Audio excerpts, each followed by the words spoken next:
Alrighty boys, I've gotten a request from a YouTube comment asking me to explain feathered prop pitch and prop pitch in general. So I've drawn on my handy dandy chart here the three conditions that you can describe your propeller to be in, as well as some blue arrows on the left here indicating the direction of airflow into the prop. This arrow would be pointing the opposite direction that the aircraft is traveling in. So in our diagram here, the aircraft is here traveling from right to left into that airflow. The faster the aircraft is moving, the bigger this arrow is going to be. Now, if your engine is stopped, seized up, and it is no longer outputting any thrust, then your propeller is going to be acting like a giant air brake. And if your propeller is spinning, that is not good. The faster it's spinning, the more air brake is being applied, because your engine is not the one spinning the propeller. It is this airflow traveling through the propeller that is acting to spin the prop. So in an engine out dead stick situation, you want to reduce your RPMs as much as practical. Now, in some aircraft, not all of them, in some aircraft you will have the option to feather your prop. And when you feather your prop, you snap your prop straight on into the airflow so that your prop blades can cut through the air like a knife through butter. Now, this is great for reducing that RPM or even stopping the prop completely. This will allow you to glide much, much further on a dead engine. So if you're a couple of miles away from your airbase and you got a couple of thousand feet and you're thinking you might not be able to make it, if you feather your prop, then your prop will act less like an air brake and more like a wing cutting through the air. And your RPMs should go down. You may even see visually your prop stop spinning altogether. Now, when you get into War Thunder itself, the props actually rotating on their axes is not modeled visually. However, the physics of it is modeled. So a feathered prop is absolutely fantastic for a dead engine situation. Now, this red arrow indicates the direction that the propeller would be spinning. So if our aircraft is coming in from right to left, then all three of our propellers here are spinning from south to north. And you can see in fine prop pitch, which is closer to 100%, you can see that the angle to the direction of spin is very shallow, but the angle to the airflow is very obtuse. And this is really good for low speed acceleration. This is what you want to be doing in takeoff, in landing, in a very aggressive low speed climb. Like if you're doing like a prop hanging stall and you're trying to get that 2 or 3 more seconds on a target that's just above you and you've almost got your sight on, but your plane's just it's about to give up on you, you can jam your prop up into 100% and maximize your low speed acceleration. Think of fine pitch almost like first gear in a car. You're at a stoplight, you're at a dead stop, and the light turns green. You want to be in first gear because your tires are not moving at all. And the momentum of your tires is kind of like the airflow here. And you need to get that good, acceleration initially and get the vehicle up to speed before you start shifting your gears up. Now, the act of shifting our gears up in a car would be very similar to making coarse pitch on your propeller, or closer to 0%. Now, it's not going to be 0%, it's just fine is closer to 100, coarse is closer to 0, and every aircraft is going to be different. I can't sit here and tell you what the exact percentage is for every single aircraft. Every engine is built differently, and we'll get into that in a minute. But you can see with fine prop pitch, if you were on a dead engine and the prop was no longer spinning under the power of the engine, well, if that airflow comes in here and it encounters this very obtuse angle, it's got to hit this and deflect violently off to the side. It's got to route around the propeller as opposed to cutting around the propeller very cleanly.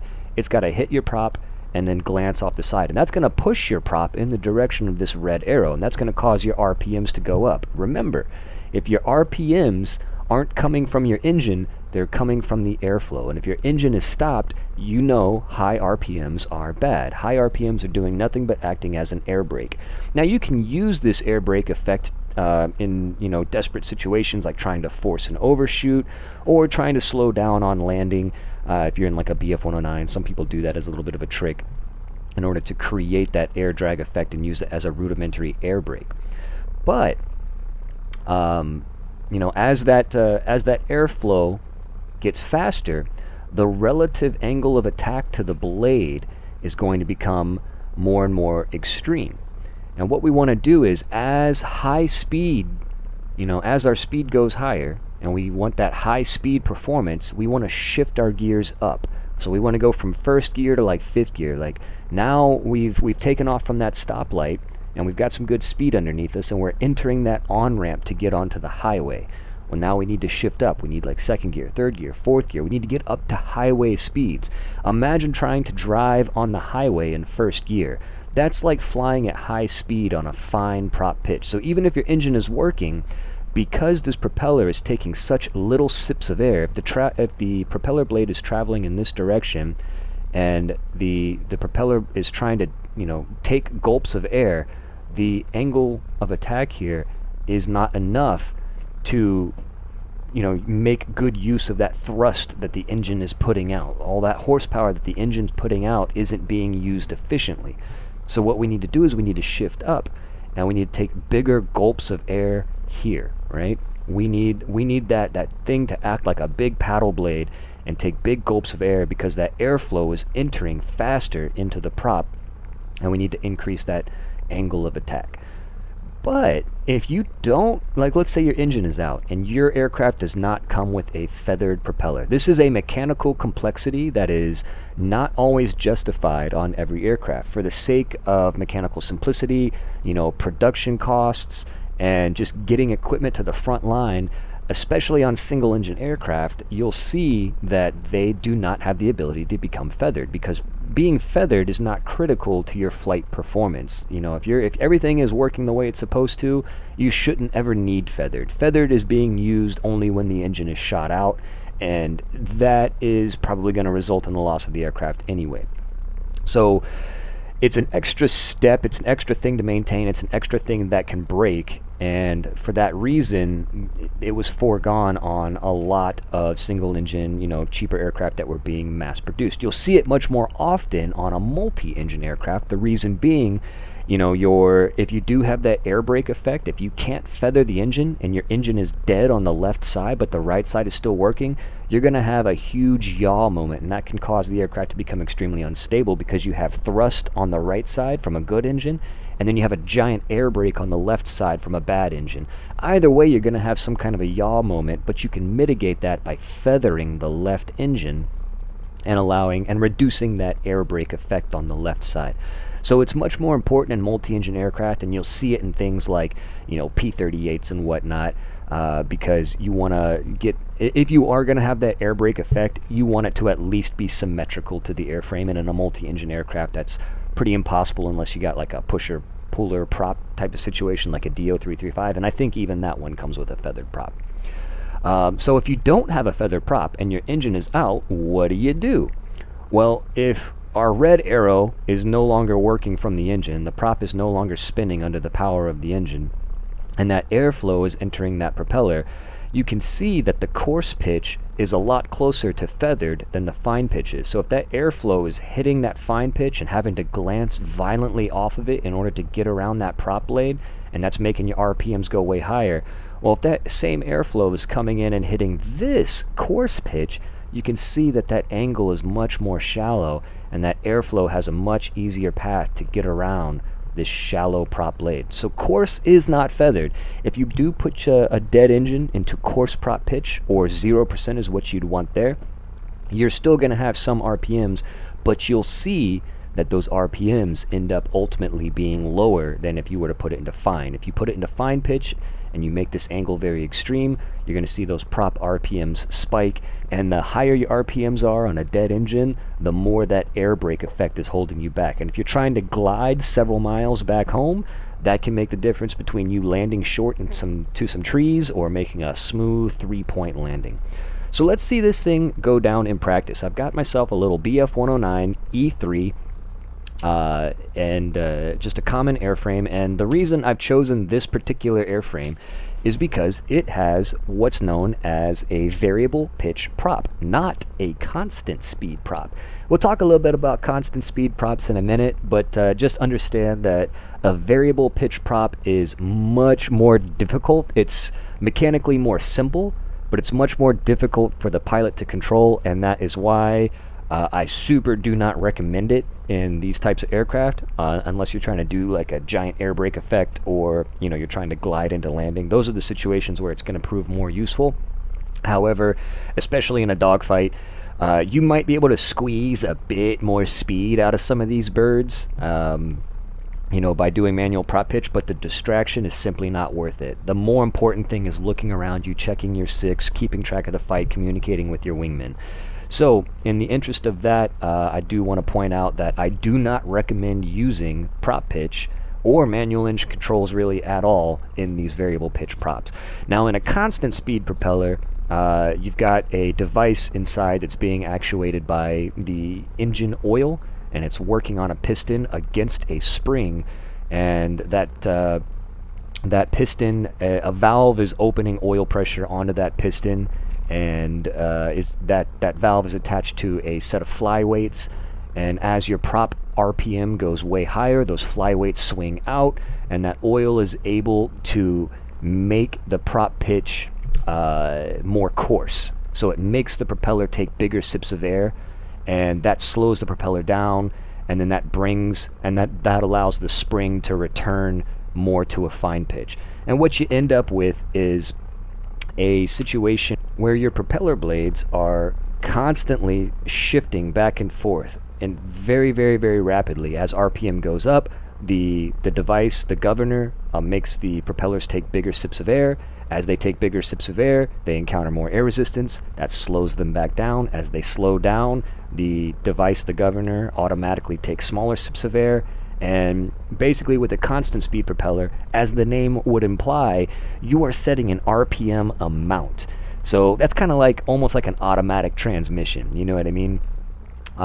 Where you don't have to worry about it. You just set the engine RPM to whatever peak engine performance is. Just like any engine, everything is going to come into balance. All that flying metal, all those camshafts, all those valves, you get into what's known as like a power band, where that engine just roars to life, and it's using like the least amount of fuel to put out the most amount of power, and everything's in perfect balance and harmony, and the engine's just singing. Now that RPM value is going to be different from engine to engine, but every engine has like an optimum range in which it's not being overstressed and it's not being underworked. You know what I mean? It's kind of like Goldilocks in her porridge, right? You want it to be just right. And that constant speed propeller allows you to dial in that setting. And so with a constant speed propeller, you still have that percentage-based pull where, pulling the prop knob out and going closer to 0% is a more coarse pitch, and pushing that prop knob in and going closer to 100% is more of a fine pitch, but you're not actually directly controlling the angle of the blades. You're setting the tension on the spring inside that governor that's working to keep that engine oil out, right? And the speed of the propeller is actually dictating the pitch. So as the speed of the propeller goes up, it takes bigger sips of air. The speed of the propeller naturally goes down. As the speed of the propeller naturally goes down, it takes smaller sips of air, and that allows it to accelerate. And you can kind of see it when you start messing with a constant speed prop. If you ever want to do this, you can look at your RPM gauge and you can fiddle with it, and you'll notice that your needle doesn't rise and fall very linearly. It kind of like bounces, right? So like if this is the mark you're going for, and you're raising up your prop pitch, and you'll kind of overshoot it, and it'll sort of like me. You know what I mean? But it'll settle where it needs to go, and that's that sort of sine wave effect, almost like trim, where it's like looking for that equilibrium, where it's like, oh, we're too fast, take bigger sips of air. Oh, we're too slow, take smaller sips of air. Oh, we're too fast. And it sort of overshoots and undershoots the mark several times until it kind of stabilizes where you want it, right? That's what's going on in a constant speed prop. A lot easier for pilots to deal with, and that's why they came up with them. It was worth all that mechanical complexity, because it allowed the fighter pilots to just set the engine speed at what it needed to be for that particular engine. And you could look all this up in like the placards and whatnot. And once you had it set, you didn't really have to mess with it unless you were like taking off or landing or something like that. So in a constant speed propeller, same thing. Like if you're in a prop pitch, prop hanging climb, and you're just trying to get those final few seconds, you can go into mech and you can jam your prop pitch all the way up into 100% and just get that like final few seconds of like good deep acceleration, sort of like forcing the governor to allow fine pitch to occur more often. But we're talking like seconds of boosted performance. Now, sometimes in a fight, that might matter, right? But if fiddling with mech is distracting you from keeping track of the fight, it's not worth it. Like that extra, second or two of being able to keep your aircraft in a high angle climb is probably not going to get you more kills than it's gonna hurt you from getting killed because you didn't notice that enemy on your 6. So paying attention to the fight is way more important than messing around with mech. But for those of you guys who do want to dabble, who do want to try to get that little bit of extra performance, that is something that you could do in a constant speed prop, but it's much more pronounced in a variable speed prop. So what we have here is we've got our BF-109. I got my engine on, I got my throttle at 0%, and you can see my RPM gauge right down here with that U/min times 100. So that is our RPMs, and then we've got our manifold pressure right above it in absolute atmospheres. That's just how the Germans measured it back then. The gauges weren't standardized and stuff until after World War II. So that's kind of the two big instruments that we're going to be looking at today. And you can see that as I make the prop pitch more fine and add just a little bit of power, you could see that RPM starting to go up. And then if I make my prop pitch more coarse, might need to add just a little bit more power before we actually get the airflow effect. So let me stand on my brakes real quick. Let's add just a bit of power. Alright, let's get some RPMs there. So we're at about 1200 RPM on 0% prop pitch. And if I increase my prop pitch, you can see I didn't touch my throttle at all. We've been at 35%. You can see we went from 1200 RPMs up to 1400 RPMs. If I go back down to 0, we should settle down on about 1200 RPMs again, right? So here's the difference at a low throttle setting between 100% and 0%. And you can see that that needle is moving pretty precisely. It's stopping right on the mark because, again, we've got variable speed, or we got a variable pitch propeller, not a constant speed propeller, so we don't get that bouncing effect. And I can get in like a P-47 or something like that and show you guys here in a minute, but let's talk about takeoff, right? So during takeoff, we are basically sitting at a stoplight, right? And we're in our car. What gear do we need to be in? We need to be in first gear. So what is first gear? That's 100%. So we want our prop pitch all the way fine. You can hear that engine just kind of came back to life. You know what I mean? And all of a sudden my brakes are starting to struggle a little bit, right? So, but let's see what happens if you were in a car and you were sitting at that same stoplight and you tried to start moving in fifth gear. If you don't stall the engine, which is probably the more likely possibility, let's say you're able to just really feather that clutch just right and you don't stall the engine, it's still not going to work well, right? Because you're in fifth gear, you just got way too much like high speed performance, not enough low speed acceleration, and you're gonna your car's barely gonna creep forward. So let's see what happens in an aircraft when we do that same thing. So we're on 0% prop pitch. Let me gun the engine. Look how awful this acceleration is. Now, if I had a runway that was 10 miles long and I was able to do this without blowing my engine apart, I might be able to get up to speed and get in the air, but if I keep this up, I'm going to run out of runway before I ever get in the air. You can see I'm barely doing 50 knots. My RPMs are just barely above 1500, you know, and I've just got no power. I mean, I'm fully in WEP here, boys, and I'm barely doing 70 knots. I doubt I can get this thing in the air, right? So we're running out of runway already, so let's go ahead and slam on the brakes and get this thing turned around. And let's see what it looks like when we go into 100% prop pitch, when we actually get properly into first gear. So there's the end of the runway. No way we would have made it into the air. But that's basically our version. That is our version of trying to accelerate from a stoplight in fifth gear. So let's put the car in first gear, which in our case now, on taking off and landing, that low speed acceleration We want that 100% prop pitch. So I've got that dialed in now. We're up to 100%. Let's get on the runway. And same exact thing. Let's go ahead and jam that engine up.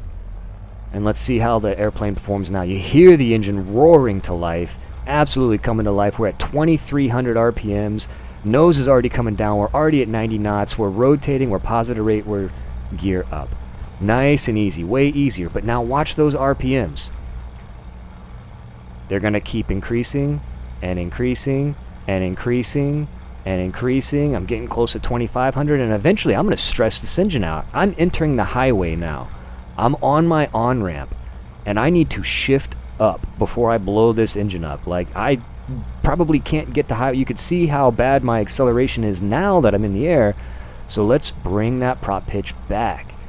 Let's get it more down to like 2,300 RPMs, where the engine can actually work efficiently, and we can make good use of those propeller blades sipping bigger gulps of air as opposed to taking little tiny sips of air. So we're shifting our gears up. Right, let me go ahead and get into a nice conservative throttle here so I don't blow my engine up.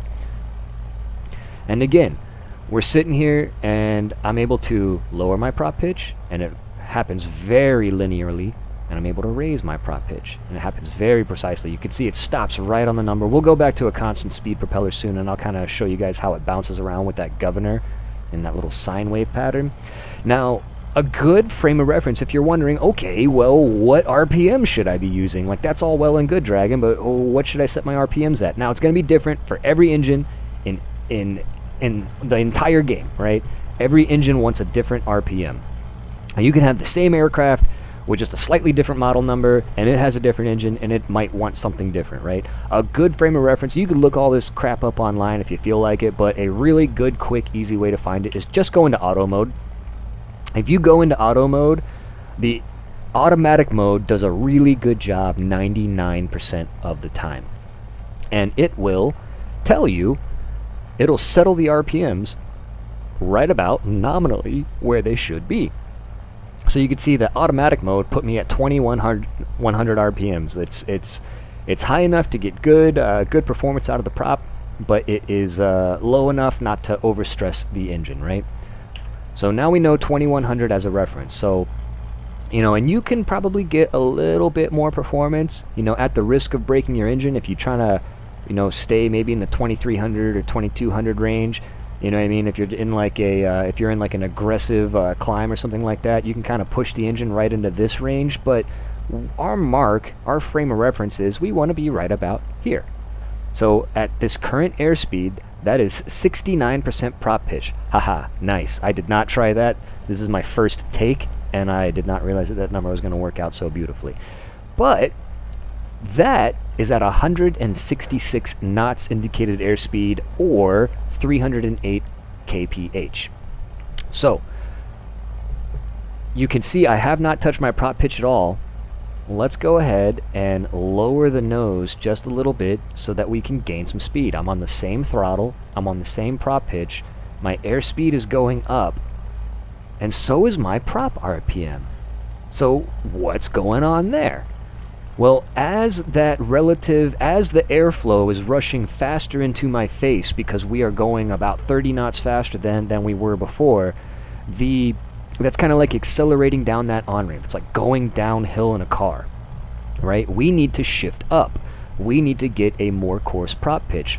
Because that airflow already has relative movement imparted upon it, the prop is able to get a higher speed because it's encountering less resistance as it revolves around the axis of the engine.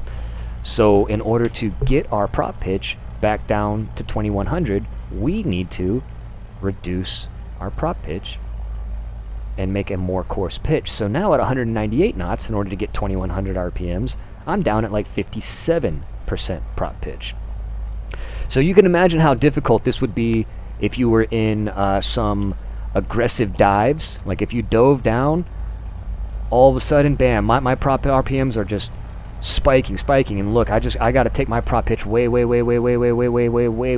down, right? And then all of a sudden I pull back on the stick, and imagine trying to do this in a dogfight. I mean, if you can, more power to you, but honestly, you're going to be staring at an RPM gauge all the time, and it's not really worth it. Now, as I pitch my nose up and we lose airspeed, you can see my prop RPMs are trying to take a dive, and I got to take my prop pitch way higher, way higher. And now I'm at like 100%, and we're just stalling out at the top of the climb. And I'm able to kind of, even at 70 knots with that 100% prop pitch, I sent it into overdrive. I got that good low speed acceleration. I'm able to fall off of the top of my climb without going into a stall, right? So if you can manage all that in a dogfight, again, more power to you.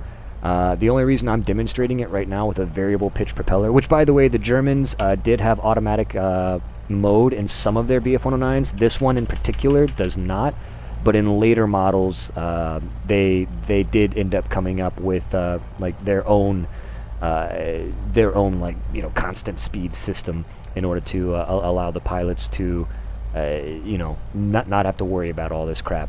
So this is something that you'll see in a lot of like early aviation with the variable pitch prop, and you'll even see propellers in early aviation with fixed props.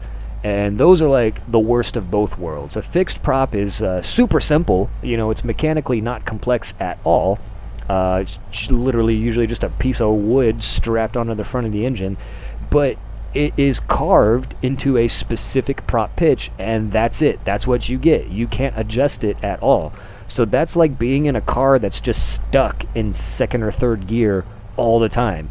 So every time you stop at a stoplight, you're going to struggle to get going. And then when you get on the highway, you're going to struggle to get up to speed, but in those middle ranges, you're going to have like average performance. That's what a fixed prop pitch propeller does, where it's basically trying to balance between good low speed acceleration and high speed performance, but you basically don't have the ability to adjust it, so you're just stuck with whatever the manufacturers gave you. So the next step in that evolution was to come up with this variable pitch prop system, which was like adding transmissions to cars. And that allowed the pilots to have that really good low speed acceleration on the runway and you know, on landing, so they could get instantaneous speed out of the engine at while sacrificing that high speed performance. And then as they climbed up away from the airfield and they started to head into combat, they were able to make the course, make that prop pitch more coarse, and take larger sips of air and basically shift the car up and get that better high speed performance. But that came with additional workload, and pilots have their hands full with like a million things already. They're trying to do formation flight, they're trying to communicate with the wingman, they're trying to keep track of a battle, they're trying to pay attention to the mission objectives. That's a lot to juggle, and having somebody staring at this instrument or glancing at this instrument every few seconds trying to make sure that they're well balanced is not really conducive to somebody doing well in combat. But it is something that is modeled in War Thunder. It is something that you can do. I don't really recommend that you mess around with the variable prop pitch too much. It's kind of a temporary thing. Like I said, automatic does a pretty good job 99% of the time. And you can see right here, that instrument on the right of my RPMs, that is my actual propeller pitch indicator. And you can see that I'm in automatic mode and it's automatically adjusting for me. I haven't adjusted my prop pitch at all because I'm in automatic mode. And if I were to take over manual and I were to set 2100 RPMs, now you can see as I touch my prop pitch, that little clock dial moves too. So I can go up, I can go down, I can go up, I can go down, but it's not happening automatically for me anymore because I've taken manual control. And if I were to go in this dive, you can see, hold on, let me get it on a more right setting. Okay, so you can see that prop pitch indication on the right side is not adjusting at all. And since it's not adjusting and my speed is going up, my prop RPMs are starting to spike rapidly. Now, if I let this persist, which I'm going to because I'm in a test flight and I just want to show you guys what happens, if I let those RPMs go too high, that's the same thing as over-revving an engine. So what happened, you know, you're in your car and you're sitting there, you're looking at your tachometer, you got that big red line, you know, somewhere probably around 7,000 or 8,000 RPMs. You know, different engines are going to have different redline speeds. You've all heard that term, redlining, right? That's when you hear that motorcycle out on the street, wee, wee, wee, wee, wee, wee, wee, wee, wee. It sounds cool. I mean, I think it kind of sounds douchey, but it's bad for the engine, right? You are overstressing that engine, and if you push it too hard, not only are you not getting that, not only are you like trying to go down the highway in like second or third gear and you're stressing your engine out, but you're not actually getting up to speed as much as you otherwise could. So if we let this engine, I might run out of air. I might run out of airspace before I run out of engine endurance. Let's just see if we can. Let's just force that prop RPM to go just a little higher, right? So I got like 270 some odd knots over here. So let's increase our prop pitch. And you can see as that prop pitch goes higher, that water temperature is spiking. That oil temperature is spiking. That engine is overstressing. That engine's working way too hard, and in very quick order, we are gonna blow our engine here because we are just, you know, we're just redlining. We're just out there on the sidewalk, with our throttle on our motorcycle here. And you can see that even though I'm stressing the engine out, now I'm losing airspeed and that RPM's starting to come down, but I'm still over revving it. I'm still doing it way too much on them temperatures, and this engine should fall apart here pretty soon. If I add a little bit more power, it'll definitely, for the sake of the video, I'm just going to go up in no WEP, and you'll be able to see the engine break down here before too long. Boop, boop, boop. This engine's pretty forgiving. Well, you know what? For the sake of the video, just go ahead and trust me that the engine will eventually break down. You can see my engine temperatures are orange and junk, but let's see what happens. So I'm at 195 knots, pretty stable. Let's see what happens when I bring that propeller pitch down. You see as my propeller pitch goes down, my speed is immediately going up, even though my RPMs are going down. That's kind of what I'm talking about. Like right now, we're shifting up. So I'm still at WEP. I'm bringing my propeller pitch back, and we've picked up like an extra 20, 22 knots now. And now I'm back down at like 2100, and I'm still accelerating. And you can see, not only am I accelerating, but my engine temperatures are going back down, right? So if you're redlining in your car, you're trying to go down the highway, and you finally do shift up, like as long as you didn't blow your engine by that point, you should be good. You see my engine temperatures are returning to nominal temperatures. My airspeed has increased markedly, and again, if I go back up to 100%, airspeed goes down, temperatures go up. I didn't touch, I'm still in WEP, still got the same radiator percentage, but we're losing speed and we're gaining temperature. So we're on the highway and we've shifted back down into first gear. So that's basically what you're doing there. Now let's go grab the P47 and kind of show you guys a little bit. Now I talked to you guys a little bit about like constant speed propellers, and we don't need to go into like all the mechanical. You guys don't need to understand exactly how it works. It's fascinating stuff. I super recommend you look it up if you are interested, because it is really fascinating how those analog mechanical systems are able to, you know, control such a complex thing with, you know, really good effect.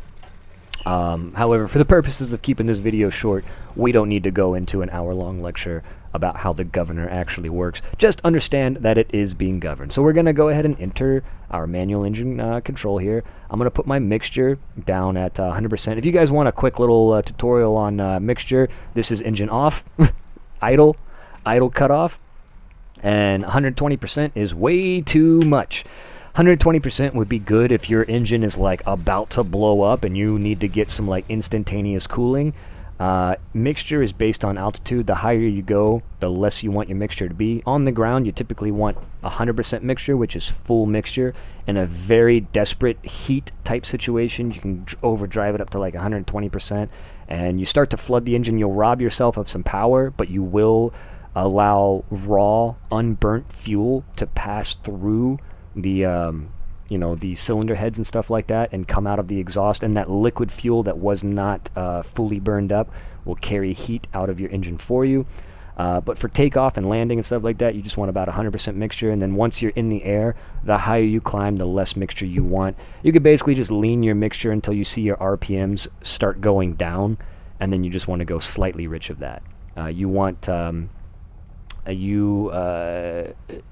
I'm sorry, your RPM's going down. That is like fully like as leaned as you can be. If you keep going down, once you see that RPM drop suddenly, then you're getting really close to that cutoff, starving the engine of fuel, and really you want slightly richer than peak RPM is where you want to be. So you can bring your mixture back, and you should have like a top range of your RPM, and then you can just go slightly rich of that, and you should be pretty much good. And if you climb a few more, if you climb another 1,000 or 2,000 feet, you just want to keep adjusting that as you go through. Mixture is really poorly modeled in War Thunder. Honestly, it's something I don't super recommend you mess around with, because it either doesn't work at all in some aircraft, or the aircraft that it does work in, it does a really shitty job. So for our takeoff and landing, sitting here idle on the runway, we're just going to have our cowling flaps all the way opened. We're going to go up to 100% mixture for takeoff, and we have, look at this, manual propeller pitch control is unavailable as auto mode is enabled. But I'm not in auto mode. That's auto mode. I'm in mech. So why is it saying this? That is the same thing that the Germans have. They have the same system. So if you've got a constant speed, propeller type system like that BF-109 just did, then you have then you'll be in that mode by default. You have to bind a key to undo auto prop pitch, and then we have the ability to raise and lower our RPMs. Right, so let's add just a little bit of power and apply the brakes, and let's get up to about 2,000 RPMs here. No, we're gonna move at 2,000. Let's go down to like 1,500 RPMs, so I'm not moving, so I don't crash into a building while I'm talking. All right, so we're at 100% prop pitch. So let's drop the prop pitch back. Oh, we don't have enough power. All right, hold on. Need to get a little bit more juice than that. All right. So up at 100%, we're doing about 2,000 RPM, and then you can see that the aircraft is trying to move. Even though I'm holding my brakes down, the aircraft has so much acceleration at 2,000 RPM that it's just overcoming the brakes, and I'm just spinning in a circle here. But if I pull that prop pitch out, you can see that RPM goes and dies, and then all of a sudden my brakes are working. I'm still at 50% power, I'm holding my brakes down, and the brakes are now way more powerful than whatever acceleration I'm getting out of it.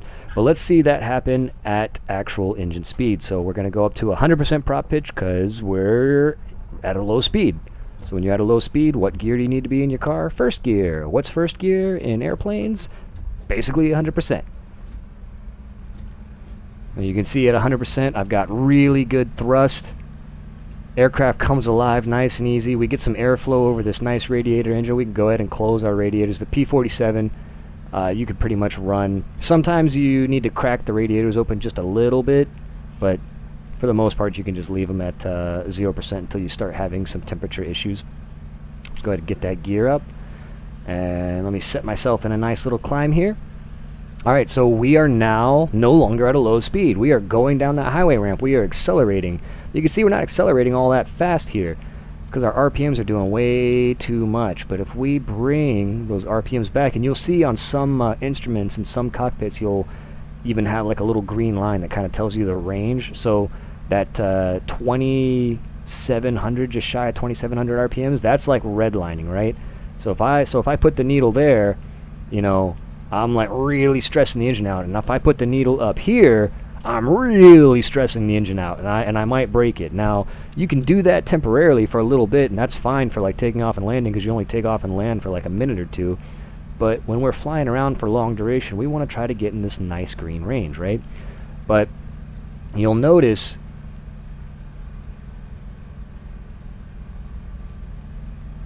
you're going to notice, see that needle bouncing like that? When I make big adjustments, see how the needle's not fully settling on it? So let me bring it down, and then let me shoot it back up here. See how it kind of overshoots the mark, kind of comes down, settles in? That's that governor going to work, right? So it eventually does settle on an RPM,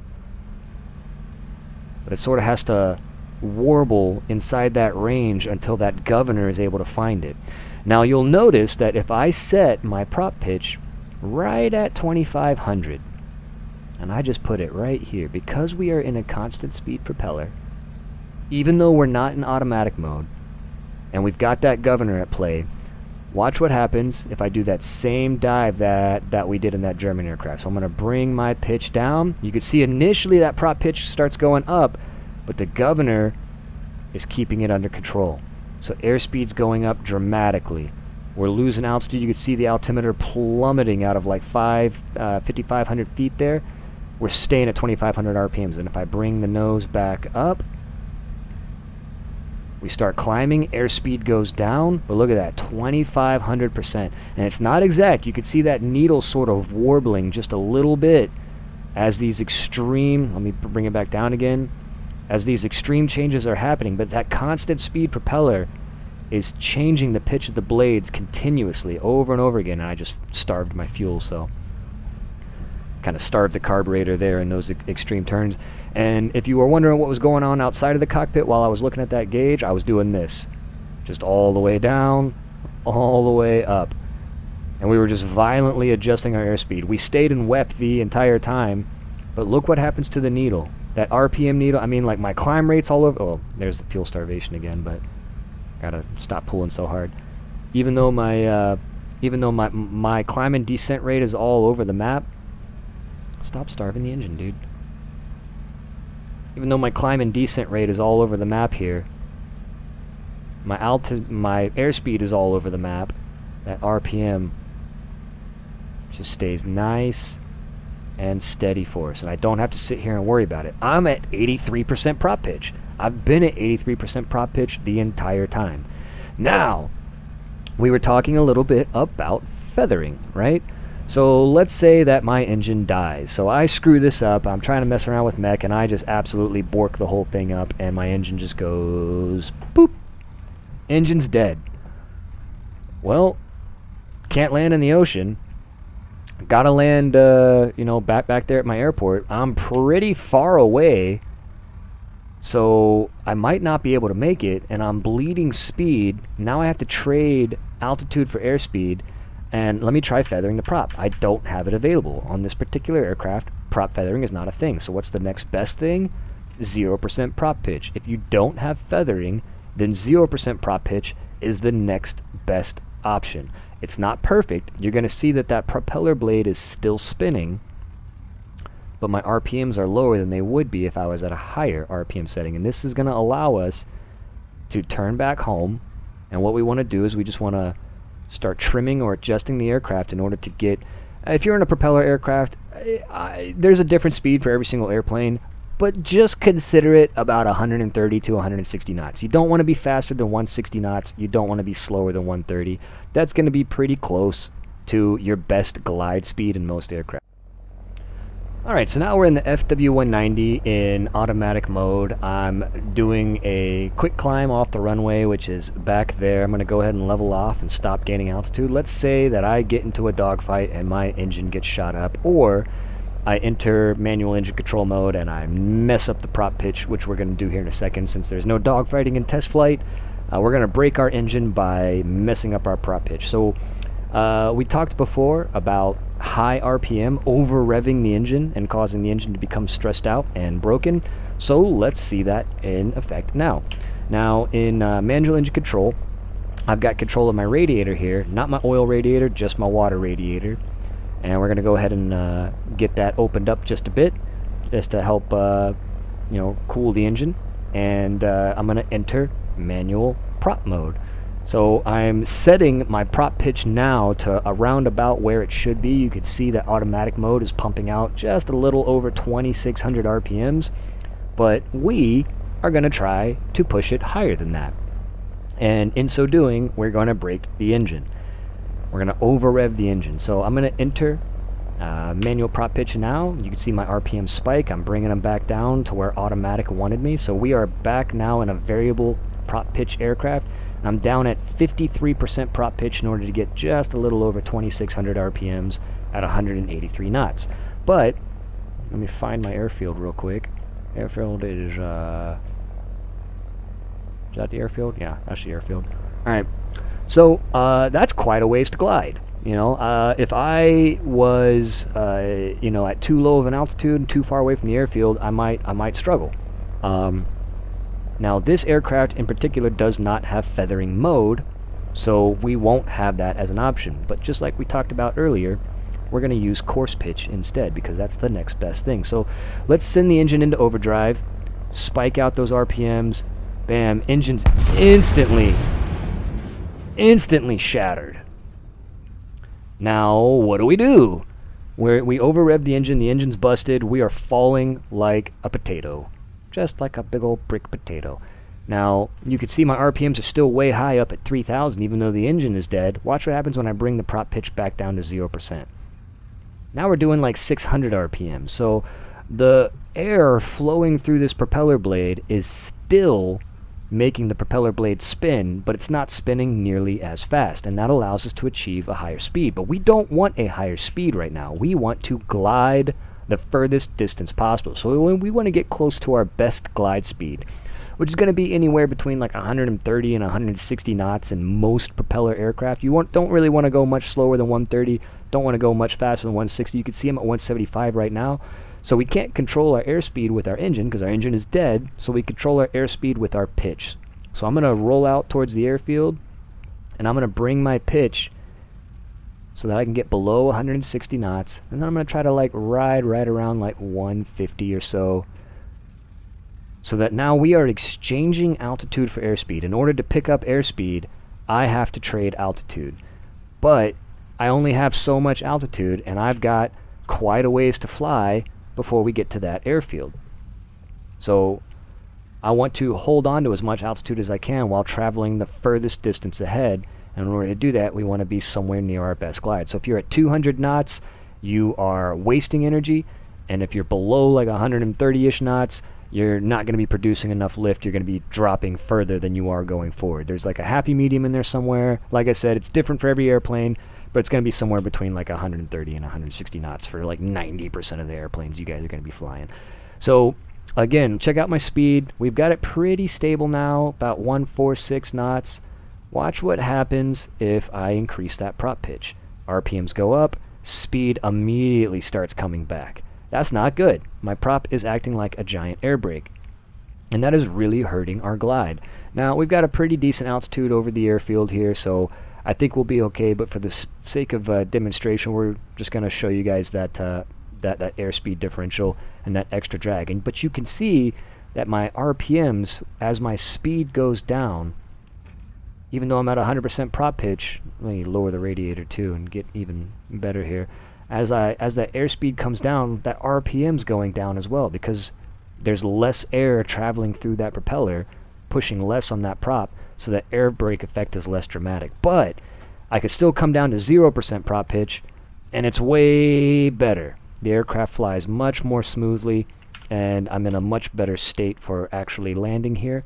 So let's glide it on in. Again, you saw I also dropped my radiators to 0%. If the engine is broken, it's not worth cooling it down. It doesn't matter how much you cool it down, it's gonna stay broken.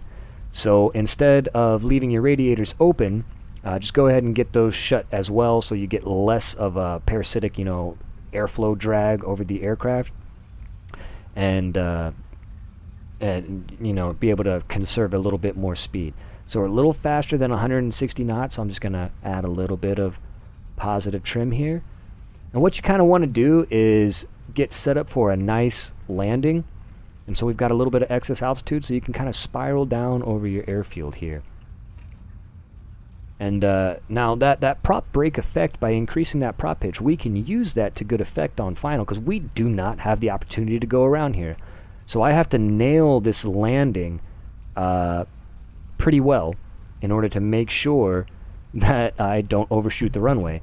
Now, when you're gliding in, you're going to be gliding in much faster than usual. You're going to drop your gear as late as possible, and that can make it difficult to get your flaps deployed and slow down enough to make a smooth landing. And you can use those radiators. You can jam that radiator open on final and jam that prop pitch open on final in order to help you get a little bit of a speed brake effect in order to get back down to normal speeds. But you want to try to carry as much energy as you can. You can see how much further, like we're going past our airfield now. So at this point, I want to start coming in for a landing, and I can increase my prop pitch so I can reduce my altitude. And now with that prop pitch open and that radiator open, I'm able to drop the nose just a little bit and start setting up for a landing without picking up too much excess airspeed. And that allows me to bring my gear down as well.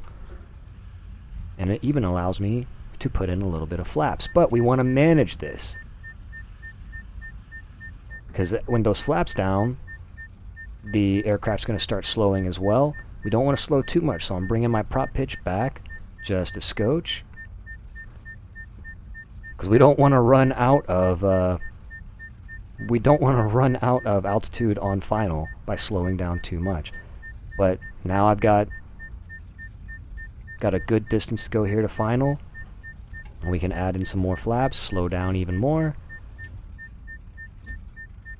and get lined up for a nice touchdown. I'm using that prop pitch brake effect in order to help bring me down more like towards 100 knots so that I can try to make a smooth landing without too much bounce. Pull that stick back, apply those brakes, and we are on the runway, safe and sound, using mech.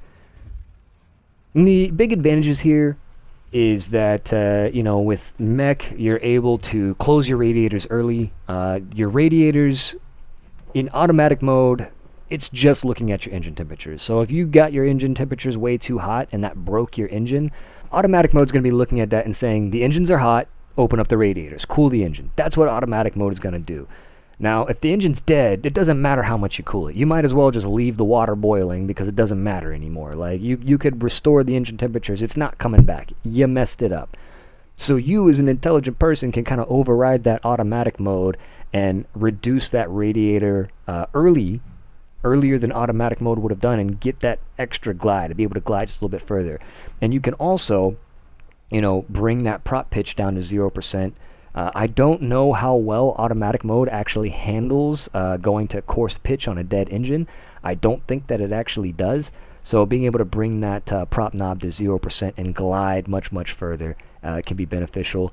It can make the difference between you putting it down in the trees a mile short of the runway or gliding all the way in. But then you can also use that air brake effect to really, to really good effect on final to help manage your speed just a little bit, because 100% prop pitch at that point, you really can't over rev the engine. The engine's dead. You can't make a dead engine any deader. What is dead may never die kind of deal. So that's just a little bit about prop pitch, prop feathering, and fine pitch, coarse pitch, and kind of trying to relate it a little bit to the transmission in a car, because I feel like a lot of people can kind of understand that. So again, fine pitch closer to 100% is going to be kind of like first gear in a car. Coarse pitch, or closer to 0%, is going to be like, fifth gear or sixth gear in a car. And there's different times to use different numbers. However, for the most part, most of the aircraft you guys are probably going to be seeing are going to have constant speed propellers.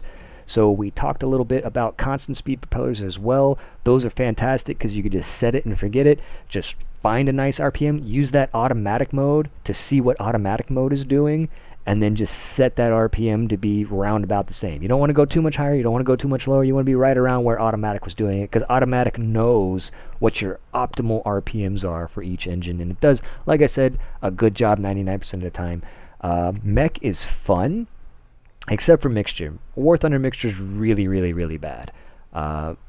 Every other sim I've ever flown does so much of a better job with mixture. But for prop pitch and radiators and stuff like that, it does a pretty good job, and it can be fun to mess around with, and you can eke out a little bit of an advantage. So remember, if your enemy just climbs straight up and you're on his 6, and he's just weaping it, and he's just climbing as high as he can, but he's using automatic mode, and you're using manual mode, and you're in like that, you're in that constant speed propeller, and you've got 2600 RPMs dialed in, and all of a sudden, like, the both of you guys start stalling, and you start falling like this, and now he's on your 6 as you guys plummet to the earth. That's what he's trying to do. He's trying to get you in like a nice energy trap and get this to occur, but all of a sudden you surprise him, and you go into mech mode, and you put that prop pitch on 100%.